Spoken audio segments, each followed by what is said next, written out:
Tara mga idol, nandito na naman tayo sa ating mukbangan mga idol. Shells na saang mga idol. Sobrang sarap nito mga idol. Yung niluluto ko nito mga idol ay para maalat na tubig mga idol para lalabas yung mga laman ng mga idol. Tingnan nyo naman mga idol, kita nyo naman nakalabas yung mga laman ng shells natin mga idol. Yan, yummy mga idol. Sobrang sarap nito. Shout out pala sa sender na ko mga idol, si Nirba Molina sa Limbagat. Shout out po sa kanya.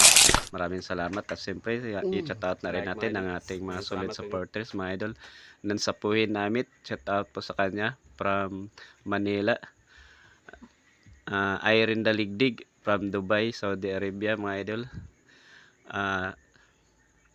Napadungaw ako sa ibabaw mga idol kasi nagtaligsik naman noon siya sa manika malas pa ni nato pagka mukbanga wano naman noon kung adto sa laod magmukbang ta hangin bagyo kusog kayo pod ang balod karon na ano pod diri sa daplin nagtaligsik na pod labo na gaya ko cellphone mga idol kay tungod sa ni sa uwan taligsik pero antos lang mga idol kay siyempre way makapugong aning katong kalami na nga to ang shells ng gikaon mga idol. Shout out sa inyo diha tanan nyo mga idol tani maka-relate mo ani sa kuwang mukbang na shells mga idol. Yummy kay ni sa shells na mo mga idol diri ra ni na mo nakuha sa kuwang isla idol. Sana puhon maka ngari mo sa mga idol mukbang tawag sa mga idol. Thank you sa inyo lahat.